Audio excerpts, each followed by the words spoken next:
Amém. Bom dia a todos. Que alegria estar aqui com vocês. Nós somos lá de Belo Horizonte, mas moramos em Belo Horizonte, mas não somos mineiros, né? Somos de Belém do Pará. Bem ali. Gente, né? Tem sempre paraense, né? Me falaram que tinha uma comunidade de paraense aqui em Florianópolis, em Santa Catarina. Tem sempre gente perdida, né? É isso aí, tô brincando. Você tá achado, você é maravilhosa. Tá? Então, nascemos em Belém e estamos aqui para compartilhar um pouco do nosso ministério. A gente trabalha na área de sexualidade desde 2005, são 16 anos pesquisando, atuando nessa área, Brenda e eu. O nosso objetivo tem sido a capacitação da igreja para que a gente possa lidar com os desafios contemporâneos da sexualidade, sempre a partir da nossa fé. Então, com a relação de tudo que acontece hoje no mundo com a fé que a gente vive em Deus, temos feito isso a partir de muitas iniciativas. O Instagram talvez seja o lugar, talvez não, com certeza, é um lugar onde você pode conhecer mais o conteúdo diretamente, tanto o meu, David Heiker, quanto o da Brena Heiker, que escreve com Heiker, né, com I. E lá você conhece melhor. A gente tem vários cursos, então tem na área de pornografia, tem na área de orientação sexual, a coisa de homossexualidade, como é que a Bíblia vê isso, dependência afetiva, solteiros, educação sexual no âmbito da infância, né? Como e quando falar de sexualidade com crianças, que é a área que a Brenda atua mais diretamente. Então são vários temas específicos que têm sido muito desafiadores para o Brasil, para a igreja brasileira, e a gente tenta contribuir dessa maneira. E hoje eu queria compartilhar com os irmãos o que é o centro, o coração de todo o nosso ministério. Essa é uma palavra que fala assim, da essência do nosso, eu vou usar uma palavra ruim, né, do nosso problema. Me pediram um título para a mensagem, eu dei um título meio maluco. Eu estava tentando achar um título, né, impactante, não achei, pelo visto. Então eu dei um título que é um pouco provocador. Por quê? Eu vou explicar o título antes de ler. Você pode abrir lá em Lucas 14, 25. Enquanto você abre, eu vou explicar o título da mensagem. Eu dei o nome da mensagem de O Problema do Amor, né? O amor é o problema. O amor é o problema, dessa maneira. Por que eu estou provocando a partir dessa frase? Porque a gente vive numa geração que fala do amor como se ele fosse assim, aquilo que vai solucionar todas as coisas, basta eu amar e Deus está comigo. Então, se eu amo alguma coisa, então Deus vai abençoar. Como é que Deus pode ser contra aquilo que eu chamo de amor, né? Eu amo alguém, aquilo me agrada, basta você amar e você vai agradar a Deus. Eu sou uma pessoa que ama, e por que Deus seria contra, já que Ele é amor? Então eu acho que é um problema de entendimento do que significa amor. A gente acha que ama da maneira que Deus quer que a gente ame. E aí a gente começa a perceber na Bíblia que Deus não nos chamou, não nos mandou amá-lo. Deus não mandou amar o próximo. Deus mandou amar a Deus, a Ele mesmo. Vou melhorar. Deus nos mandou amá-lo de uma determinada forma. Não é simplesmente amá-lo. Deus não mandou simplesmente amar o próximo. Ele mandou amar o próximo de uma determinada forma. E aí a forma de amar é tão importante quanto a ordem de amar. Não adianta eu falar assim, eu estou disposto a amar a Jesus. Essa frase é vazia. Porque a pergunta é, o que significa amar a Jesus? Como você vai amar a Jesus? Eu estou disposto a amar o próximo. A pergunta é, como você vai amar o próximo? Então nós, seres humanos caídos, nós não conseguimos amar a Deus da forma como Ele quer ser amado, naturalmente, no que depende apenas de nós mesmos.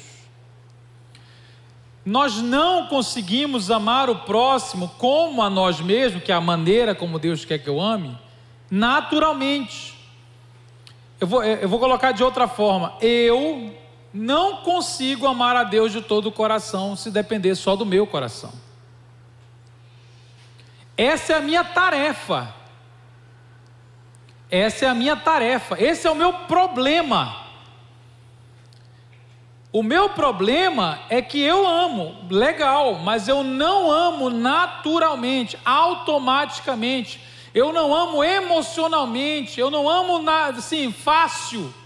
Deus, como Ele mandou eu amá-lo? Porque Ele mandou eu amá-lo, e todo mundo aqui sabe que tudo se resume a 2 mandamentos. Ele mandou eu amá-lo de todo o coração, alma, força e entendimento. Essa é a maneira que Ele quer ser amado. Então eu não consigo fazer isso se depender apenas do meu coração. Este é o meu problema, é a minha tarefa, é a minha incompetência. É a minha incompetência. E quando eu desobedeço a Deus na área sexual, relacional, seja lá em qualquer área, os meus comportamentos de desobediência, eles estão refletindo quem eu amo de verdade. É por isso que eu falei que esse é o tema central, o mais profundo que eu posso trazer para vocês. Porque ele se aplica a qualquer área da sua vida, inclusive qualquer área sexual também, ou relacional, ou qualquer coisa.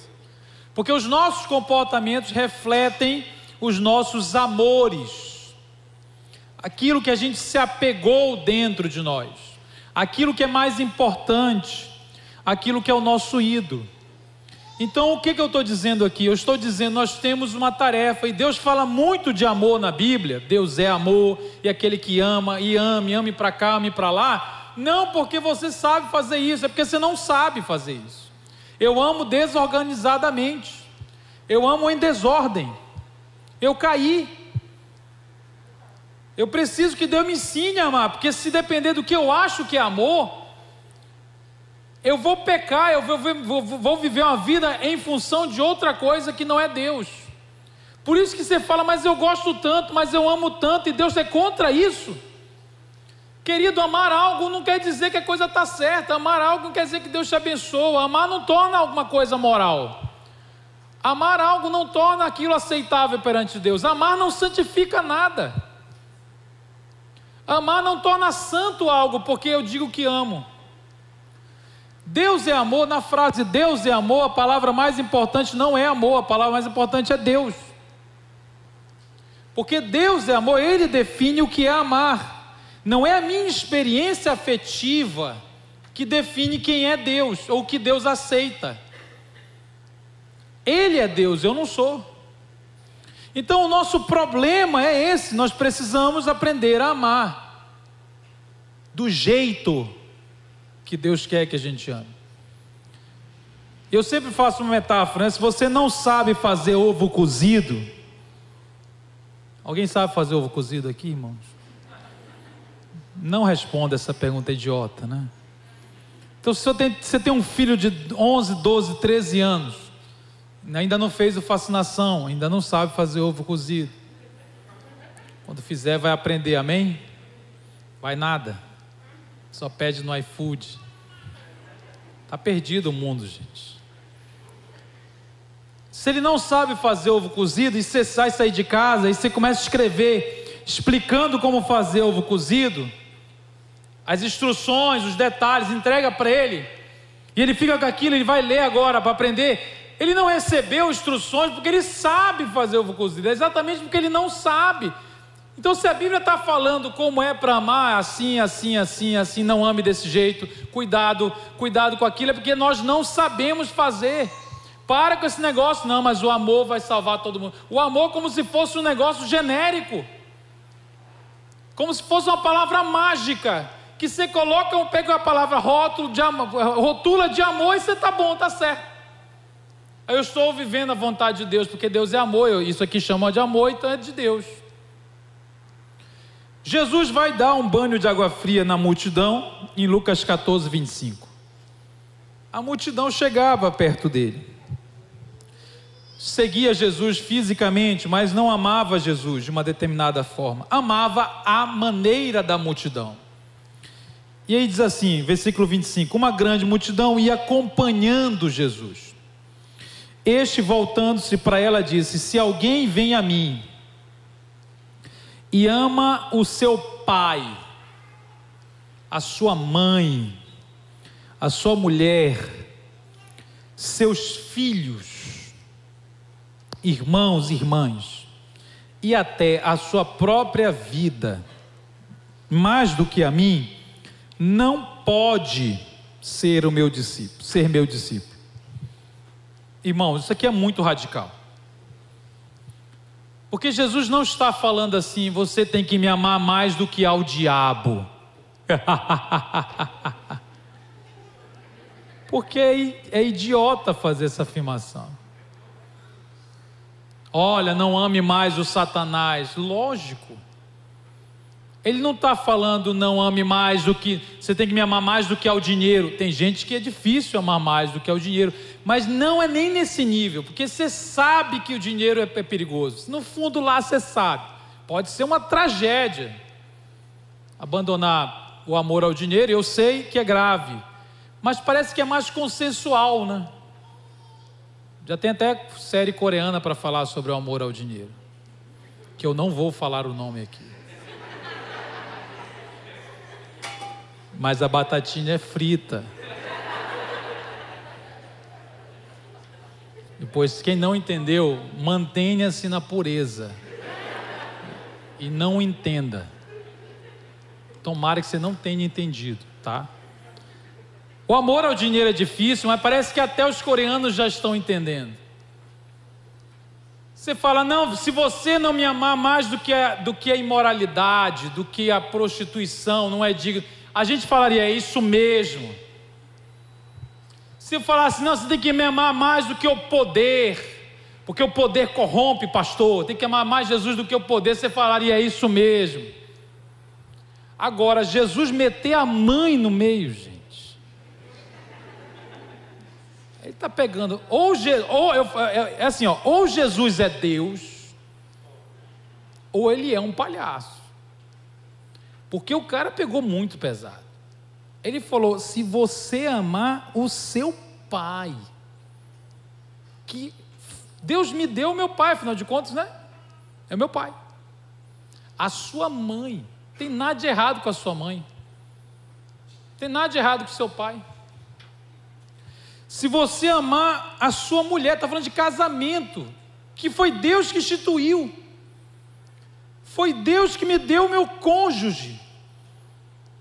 Se você amar o seu filho, que é uma bênção de Deus na sua vida, não tem nada de errado em ter um filho, em querer ter um filho, em querer ter um cônjuge, em querer ter uma mãe e um pai legal, tudo é bênção. Os seus irmãos, a sua irmã, a sua própria vida. Então ele toca nas relações mais fundamentais do ser humano, nos amores que seriam os mais viscerais, que não são do mal, são do bem. O problema é que amar alguma coisa mais do que a Jesus, essa coisa pode ter sido dada pelo próprio Jesus. Porque, eu vou repetir o que eu falei no início, Jesus está dizendo aqui, Ele não está pedindo para você amá-lo, Ele está pedindo para você amar mais. E Ele não está pedindo para deixar de amar o pai, a mãe, o irmão, a irmã. Ele está pedindo para não amar mais. A pergunta da manhã de hoje no seu coração é: quem é que você ama mais? Essa é a pergunta mais fundamental do Espírito Santo hoje. Se você está vendo uma vida de pecado, eu quero te dizer: para de pensar no teu comportamento e pensa no teu coração, porque uma vida de desobediência é um sintoma de que você não ama a Cristo como você deveria amar, você ama alguma outra coisa mais. É por isso que você não está obedecendo a Cristo. Porque nós obedecemos a quem nós amamos. É natural obedecer a quem a gente ama. É natural. A gente não faz nem esforço. Se você ou não ama Jesus, o que Ele me pede parece: nossa, mas não dá, meu Deus, pesado demais. Até o dia que eu ame Jesus. O que Ele me pedir, nós obedecemos a quem nós amamos. E eu sempre repito isso nesses dias, tenho repetido muito isso. Se você faz coisas que sabe que está errado, não faz? Não balance a cabeça. Você sabe que não é para ver pornografia, por que você vê? Você sabe que não é para adulterar, você sabe que não é para isso, que não é para aquilo, e por que eu faço? Se eu sei que está errado. Porque não tem nada a ver sobre o que você sabe, é sobre o que você ama. A pergunta não é o que você sabe, a pergunta é quem você ama mais. Como é que eu sei se eu amo mais? De novo, é só você ver quem você obedece, você já tem a sua resposta. Como é que eu descubro os meus amores? A quem você está obedecendo? A sua vida está sendo, ela está a serviço de quê? É de alguma coisa no mundo? Cuidado. É você mesmo? São as sensações que você produz para você mesmo? Então, aí você vai entender quem é que você ama. E Jesus está olhando para a multidão e falou assim: vocês que se quiserem vir a mim, vocês vão ter que me amar de uma determinada forma. Porque senão você não pode ser meu discípulo. Por que você não pode ser discípulo de Jesus? Porque você já é discípulo de outra pessoa. Você já obedece outro Senhor. Então eu preciso confessar a Deus o meu comportamento? Sim, mas eu preciso confessar a Deus o estado do meu coração. Jesus, eu achava que eu te amava o suficiente, mas eu não te amo. Eu preciso de uma coisa que o Senhor não me deu. Eu vou fazer, eu preciso ter alguma coisa, e essa coisa é mais importante do que o Senhor. Então aquilo que você idolatra é aquilo que você está disposto a pecar para ter. Você vai pecar para manter, você vai pecar para ter aquela fonte que te produz sensações legais, porque Jesus não é suficiente. E aí eu vou usar aqui um texto que está longe desse, mas que fala de uma pessoa que encontrou o seu ídolo, e deixou isso muito claro para todo mundo, que é lá em Gênesis 30. O livro de Gênesis, capítulo 30, fala de uma história de Raquel. Raquel era a mulher de Jacó. Naquela época a galera casava com mais de uma esposa, é uma longa história, tá? Depois no Instagram você me pergunta, porque aqui não vai dar tempo de explicar toda a história, por que se casava com mais de uma mulher, mas está lá Raquel casada. Raquel, quem é Raquel? A Raquel é a mulher que Jacó queria, amém? Era a mulher que Jacó amava. Aí ele casou com a irmã, porque o sogro era meio safado lá, e deu a irmã, longa história, tem uma novela da Record, com certeza, uma novela coreana da Record para você ver, né? Gênesis frito, 1, 2, 3, né? E aí vai estar lá o Labão, e a Lia, e a Raquel, e aquela tatuagem toda, aquela safadeza lá no deserto, né? E o povo lá, ele casou com a Lia, que era estrábica, que era feia, que era mais ou menos. A Bíblia diz que a mulher era feia, eu não estou brincando, a Bíblia diz que ela tinha... Eu não estou zoando, irmão, é que você não leu o texto. A Bíblia diz que os olhos dela tinham problema, literalmente, eu estou falando sério, é o que a Bíblia diz. Ela era feia e tinha um problema de visão. A Bíblia afirma que a mulher era feia, o que eu posso fazer? Leia o capítulo 29, está explícito, dizendo que Raquel era bonita, que a irmã era feia, acabada, mais ou menos, fez coloração, né? Usava roupa errada, igual eu. E a irmã não, era bela, né? Era blogueira, estava lá, causando. E aí o que aconteceu? A mulher casou, só que aí a feia começou a engravidar. Já engravidou? Engravidar. A Amy engravidou, né? E tá aí, daqui a pouco está grávida de novo, né? E aí o que acontece? Naquela época, a mulher tinha que engravidar para provar que ela era boa mulher, né? Então também uma longa história. Então a felicidade, a realização estava muito vinculada a isso, a ter filhos, e Raquel era estéril. E a feia teve 6 filhos, tinha uma creche, começou a cobrar mensalidade, e ela aqui 0, não saía do nada, e aquilo começou a corroer o coração dela. E no versículo 1 Diz: quando Raquel viu que não dava filhos a Jacó, ela viu a sua aflição, ela viu a sua problemática, ela viu: eu estou perdida, como é que eu vou ser feliz, como é que eu vou me realizar? Ela teve o que, irmãos? Uma coisa que você nunca teve, graças a Deus: inveja, né? Inveja da sua irmã, porque a minha irmã tem um monte de filho e eu estou aqui, né? Com esse meu útero maravilhoso, sozinho.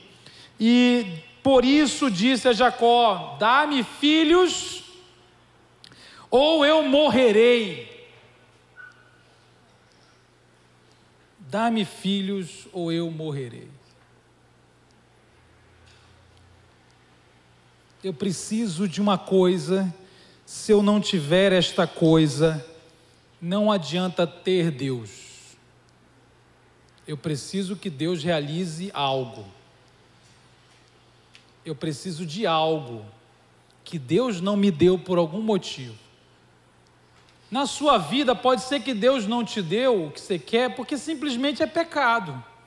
Não é a vontade dele para você, nunca foi e nunca vai ser. Tem pecado que a gente fala: não, eu preciso disso aqui, porque parece, eu preciso, se eu não tiver isso aqui eu não consigo dormir. E às vezes é obviamente pecado. E às vezes não é pecado, são coisas que estão lá, que foram dadas por Deus, mas eu começo a falar assim: nossa, mas eu preciso disso. Filho não é pecado. Inclusive ela vai engravidar daqui a pouco. Mas antes de engravidar ela está colocando assim: eu preciso disso, senão eu morro. O que é que a gente vai abrir a boca para falar: eu preciso, senão eu morro? A quem a gente deu a capacidade de nos fornecer sentido para essa existência? O que não pode sair da sua vida? Jacó ficou irritado. Por acaso estou no lugar de Deus que te impediu de ter filhos? Ela orou, veja, pedir filho não tem nenhum problema. Ana, mãe de Samuel, pediu filho a Deus e Deus a deu. Deus o deu. Ela está orando? Não, ela está orando a Jacó. Ela está pressionando o homem, fala assim: você precisa ter um filho. A idolatria tem a ver com isso. Eu amo alguma coisa e eu forneço uma função dessa coisa. Qual é a função do seu ídolo? Aqui a função era se sentir realizada, satisfeita. Irmãos, a idolatria ela gera uma insatisfação. Você sabe por quê? Se você avançar lá no versículo 24, nasce o primeiro filho.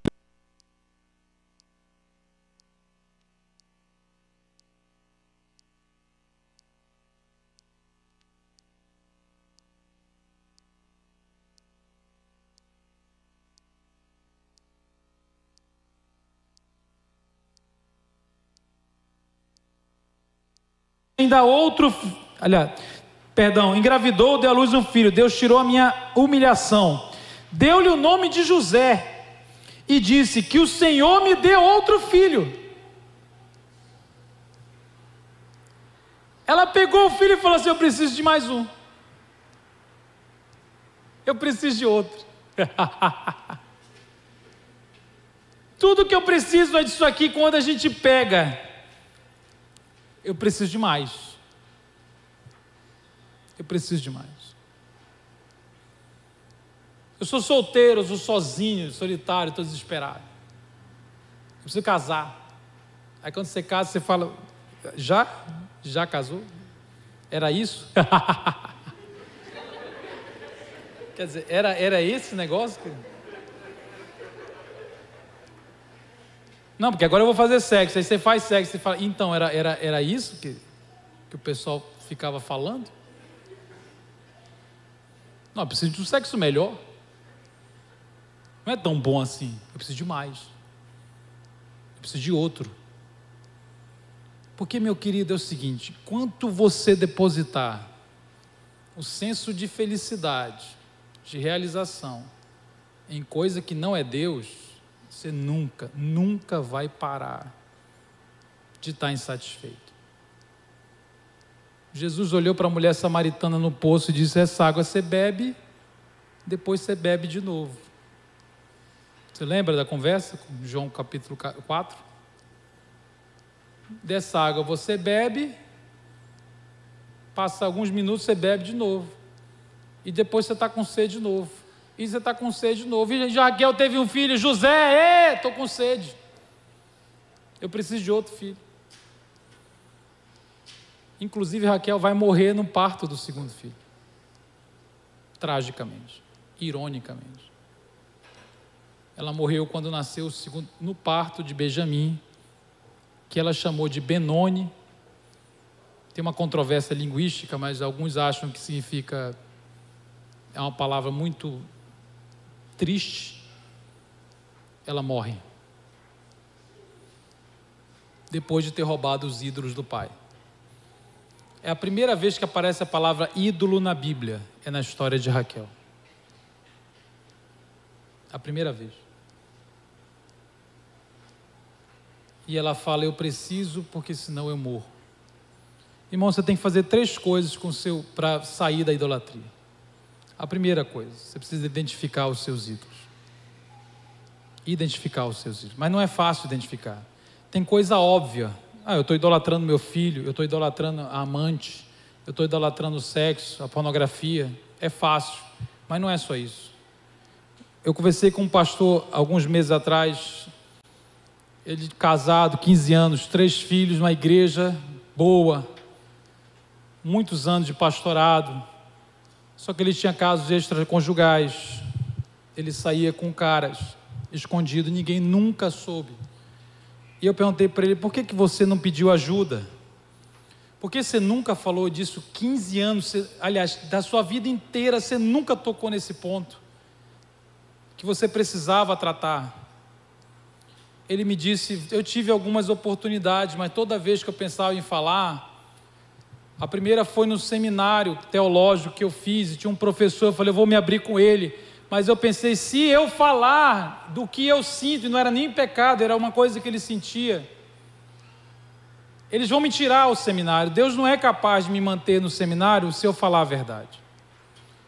Ele idolatrava a imagem que os outros tinham dele. O ídolo dele não era o sexo apenas, o ídolo maior que mantinha ele no pecado era: o que vão pensar de mim? Se eu falar, eu perco o ministério. Como é que vão me olhar? E ele falou: eu teve uma outra oportunidade, antes de casar com a minha esposa, eu pensei, eu preciso falar para ela. A gente vai casar, eu preciso ser sincero, e eu quero ser sincero, mas o ídolo não deixa. Por quê? Porque se eu falar a verdade, ela não vai casar comigo, eu tenho certeza. Deus não é capaz de fazê-la casar comigo. Ou de fazer casar, fica um negócio mais ou menos, mas é que eu quero dizer assim, eu não vou me realizar, eu não vou ser feliz, eu não vou casar, se eu for verdadeiro. E aí depois, quando eu ia assumir a igreja, foi o 3º momento, eu podia ter falado. Me perguntaram, mas eu não falei, por quê? Eu não ia ser pastor daquela igreja, eles não iam me aceitar. O ídolo não é só aquilo que você peca, o ídolo tem a ver com aquilo que te mantém nesse lugar. O que te mantém? O rei Davi adulterou, mas o pecado de Davi, o maior pecado não foi adulterar. Irmãos, você esqueceu o que ele fez para manter as aparências? Ele mandou matar a pessoa. Ele mandou matar Urias para manter a imagem de maravilhoso rei santo, que não fornica e nem adultera, que não pula cerca. Olha, Davi maravilhoso. Então o ídolo, a imagem que ele criou, dava a ele esse status, esse lugar, essa posição, esse prazer. E talvez ele não identificasse isso. Então a gente não identifica claramente o que é que a gente fica se apegando para não fazer o que é para ser feito. Então, identificar, eu preciso que Deus me revele, porque o meu coração me engana. Irmãos, o coração humano é enganoso. Ele engana a Deus? Não, ele engana quem? A mim mesmo. Eu preciso desconfiar do meu coração. Inclusive, esse é um dos movimentos para fazer a vontade de Deus na sua vida. Você tem que desconfiar do seu coração sempre. Porque ele pode produzir uma idolatria, o vírus está ali. A segunda coisa de fazer, além de identificar, você precisa descredibilizar. Descredibilizar quer dizer olhar e ver o ídolo como ele é, e não como você acha que ele é. O seu ídolo é nada. Você olha e fala, se eu perder essa pessoa, meu mundo acaba. Você sabe o que é essa pessoa? Só uma pessoa feita de pó, que não pode te entregar o que você está precisando. Os salmistas e os profetas do Velho Testamento, o que eles faziam? Eles ridicularizavam os ídolos. Eles faziam assim, ele falava assim, tem olho, mas não vê. O que é isso?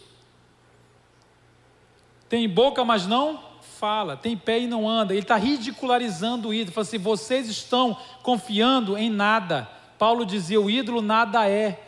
Jeremias dizia assim, vocês estão confiando no Egito. Preste atenção, o Egito é como se fosse um bastão que você, quando se apoia, quando mais precisa dele, na hora que a coisa aperta, na hora que precisa, na hora que tem que dar solução, satisfazer, alimentar, resolver, quando você vai apoiar, ele quebra e entra na sua mão. Ele não só quebra, ele te fere. Isaías chamava de leão sem dente.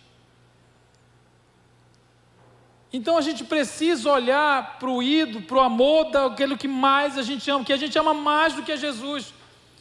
E é só vento, é correr atrás do vento, é vaidade, é uma pessoa, é areia. Se você construir a casa na areia, vai construir rápido, mas é areia. Quem é que constrói casa na areia? Porque ele acha que não é areia. Ninguém é idiota para construir casa na areia. Constrói, porque quando olha, não vê areia. Não, vai, eu vou confiar. Eu confio na areia. É por isso que eu construo uma casa lá. Porque eu olho, vejo a areia e acho que é confiável. É o que eu preciso. Se eu não tiver, eu morro. Eu amo mais do que Jesus, porque pelo amor de Deus. Então é preciso que caia as escamas dos nossos olhos e a gente veja o que é que a gente está confiando. Aonde te depositou a confiança, a segurança, a felicidade? Você depositou na pornografia. A pornografia não vai te entregar o que ela promete. Eu só estou dando um exemplo, tem tanta coisa. A sua reputação não vai te sustentar. Não vai sustentar o seu casamento. Não vai sustentar o seu ministério. Você está confiando no lugar errado. E a terceira coisa que eu preciso fazer, além de identificar e descredibilizar, eu preciso substituir. Como é que a gente substitui um ídolo? Como é que a gente substitui um amor? Só se a gente tiver um amor maior, irmão. Nós precisamos de algo maior. Nós precisamos de algo mais, com mais felicidade, com mais satisfação, com mais prazer. E esse algo evidentemente é Deus. Deus não é só aquele que você deve obedecer.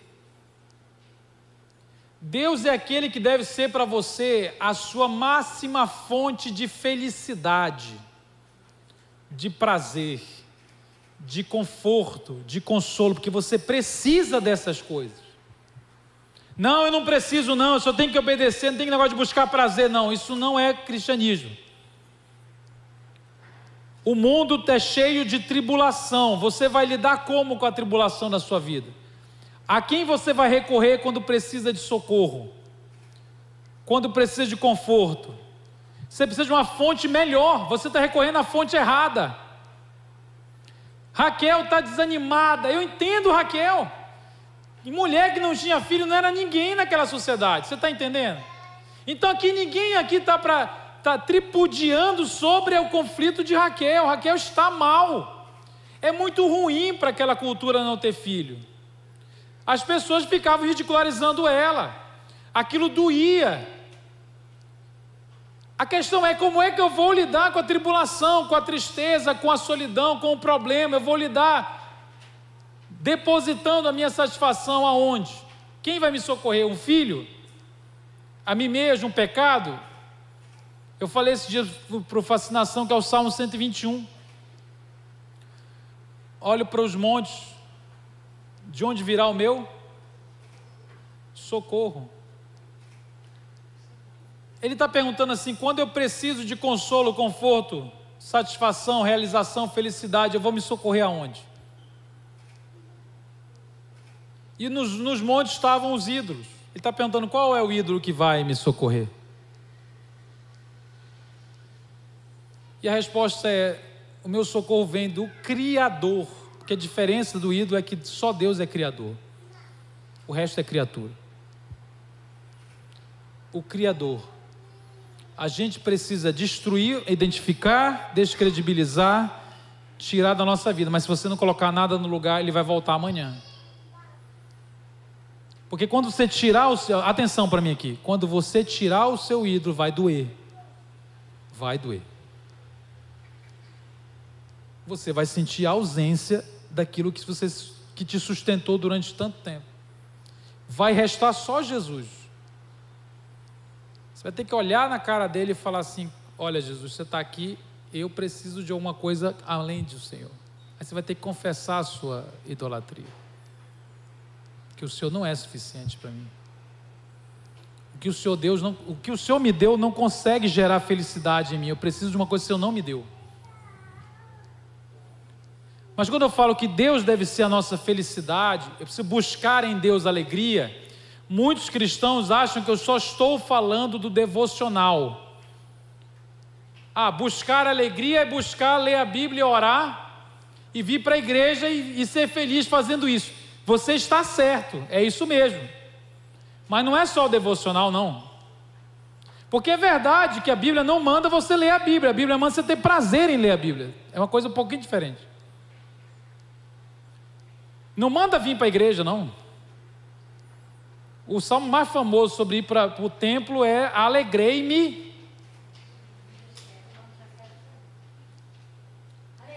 Isso. Vamos à casa do Senhor. Davi estava indo ao templo. O templo não era para ele uma obrigação. É claro que hoje o templo não é isso aqui, né? O templo é onde Deus está. Quer dizer, tem mais a ver com cultuar a Deus em qualquer lugar hoje, do que ir para um lugar geográfico. Mas ele está falando assim: estar com Deus para mim é Quando ele pecou, o Salmo 51 fala que ele perdeu a alegria da salvação. E que ele precisava que Deus entregasse de novo para ele alegria, que aquilo fosse alegria, prazer. Mas não é só o devocional ir na igreja, é buscar prazer em tudo que Deus é e te deu. Aquela árvore ali, contemplar aquela árvore. Deus me deu a oportunidade de contemplar aquela árvore. Eu preciso encontrar prazer nisso. No meu trabalho, eu preciso glorificar a Deus, quer dizer, obedecê-lo, mas também desfrutar de Deus no meu trabalho. Você desfruta de Deus no seu trabalho? Você desfruta de Deus nas suas amizades? Você desfruta de Deus nos que você estuda? Você desfruta de Deus quando você está sem fazer nada? Porque todos esses momentos é para buscar a Deus e para fazer dele fonte de alegria. Ou você só sabe se aliviar, desestressar, descansar pecando? Responde para mim. Você só sabe lidar com tédio pecando? A ansiedade, você só sabe lidar. A única estratégia que você tem de lidar com a ansiedade, que vai acontecer uma hora ou outra. A tristeza que vai acontecer uma hora ou outra. O tédio que vai acontecer uma hora ou outra. Você só sabe lidar com essas coisas pecando, indo ao seu ídolo? Eu estou dizendo, não adianta parar. Eu não uso mais pornografia para me acalmar, porque a pornografia tem essa função, ela sempre me acalma. Eu não vou usar mais isso, mas eu também, quando eu estou aqui precisando de acalmar, eu não vou buscar nada, eu vou fazer força. Não, você precisa buscar em Deus as estratégias de Deus para vencer as minhas tribulações, porque as estratégias do meu ego é pecar. Ele precisa ser para mim uma fonte de alegria, fonte de gozo. E eu quero terminar, irmãos, dizendo que a declaração de Westminster é famosa. Ela diz assim: o propósito do ser humano é glorificar a Deus e desfrutá-lo plena e eternamente. Não é só obedecer, é fazer dele a minha fonte de prazer e de alegria. Um prazer melhor do que do pecado, maior. Se você está vinculado ao prazer do pecado, você está se contentando com pouco prazer. Não é muito prazer, não, é pouco. É um limitado, é de baixa qualidade. Eu preciso desse relacionamento, ele me dá prazer. Esse negócio que você acha que é o máximo de prazer que você pode ter, isso é baixíssima qualidade. Você está iludido. Eu dei um exemplo lá da fascinação, que é mais ou menos como um cara que tem um pirulito de açúcar. Vocês gostam desse pirulito? Não, né? Gostam sim.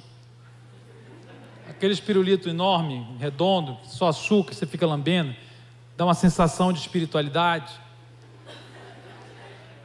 Você fica feliz. Hein? Aí você está aqui, aquele pirulito, você está com muita fome, você encontrou um pirulito, você fica lambendo, e atrás de você tem uma mesa com todas as delícias, as comidas que vão te alimentar. Além de ser gostoso, é nutriente, mas você não larga o pirulito, porque o pirulito é que é fantástico. É isso que é o pecado. Você fica aqui, ó, se eu soltar isso aqui eu não vou ser feliz, se eu soltar isso aqui eu não vou ser feliz, como é que eu vou ter paz, como é que eu vou me realizar, como é que eu vai, se eu não tiver um filho eu morro.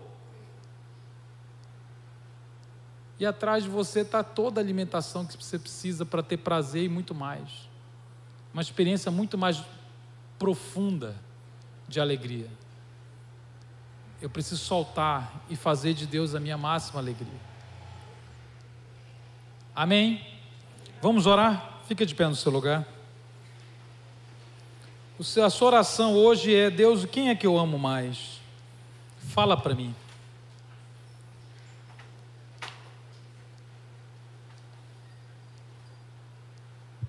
Quem é que eu amo mais? Pode fechar os olhos, pode orar. Em quem que eu confio? Mostra para mim o que está me mantendo no meu pecado. Qual é o ídolo que eu estou abraçado? Qual é o ídolo que eu digo assim: se eu não tiver, eu morro? Estou disposto a pecar para ter isso, para manter isso. Deus, a gente ama de maneira desordenada. A gente ama mais do que merecia. Algumas coisas são amadas mais do que mereciam. Deus, algumas coisas estão fora do lugar do nosso coração. O amor é o nosso problema, Pai.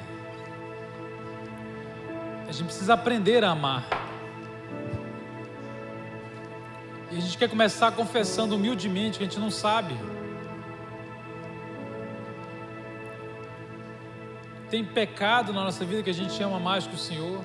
Tem coisa que não é pecado, que o Senhor foi o Senhor que nos deu, mas que a gente coloca no lugar completamente incorreto. Confia nessas coisas. Deposita nelas a nossa realização, a nossa felicidade. Nos ajuda a identificar se é a reputação que nos mantém longe do Senhor. Nos ajuda a identificar os nossos ídolos mais sutis, os mais escondidos, aqueles que a gente não quer admitir, aquele que a gente não admite nem para nós mesmos, mas que coordena todo o centro da nossa decisão, da nossa vontade, o nosso coração. Nos ajuda, Pai, a vê-lo como Ele realmente é. Tira essa ilusão de que Ele vai nos fornecer alguma coisa que o Senhor não nos fornece. Tira o crédito que a gente precisa parar de dar crédito para isso, Pai. Abre os nossos olhos. Pai, eu quero te pedir também que o Senhor nos ajude a fazer do Senhor a nossa fonte. A nossa fonte. Que sacia a nossa necessidade mais básica. Tudo aquilo que a gente não tem, que o Senhor nos dê a graça de saber não ter. Tudo aquilo que o Senhor quiser nos dar, que seja bem-vindo. Mas é que se o Senhor também não nos dá, Senhor, que o Senhor possa ser para nós suficiente. Tudo que temos, Senhor, a gente quer segurar de mão aberta. A gente quer segurar com as mãos abertas diante do Senhor. Os nossos filhos, as nossas filhas, o casamento que a gente tem, o casamento que a gente ainda não tem. A gente quer segurar os nossos interesses, até aqueles interesses naturais, normais, as nossas decisões, o desejo do nosso coração. Sonda cada um, vê se há em nós um caminho mau. Pai, eu quero orar para aqueles que identificaram pessoas, relacionamentos de dependência, que idolatram outros vínculos, que idolatram seres humanos, que não conseguem existir sem que haja alguém por perto. Pai, nos tira dessa angústia, nos livra dessa angústia, dessa loucura que é endeusar quem não é Deus, endeusar, esperar, tratar como entidade superior, tratar como divino quem é só um bezerro de ouro, que não nos tirou do Egito. Não fomos nós que nos tiramos do Egito, não foi essa pessoa que nos tirou do Egito, que nos tirou da escravidão, que nos deu a vida, não foi, foi o Senhor. Nos dá coragem para acabar com relacionamentos, nos dá coragem para substituir tudo que a gente busca ali e buscar em Ti, Pai, mesmo que doa. Nos ensina a Te amar mais, nos ensina a Te amar mais. Que o prazer de Te amar mais nos encha, nos preencha, nos realize. Em nome de Jesus, amém.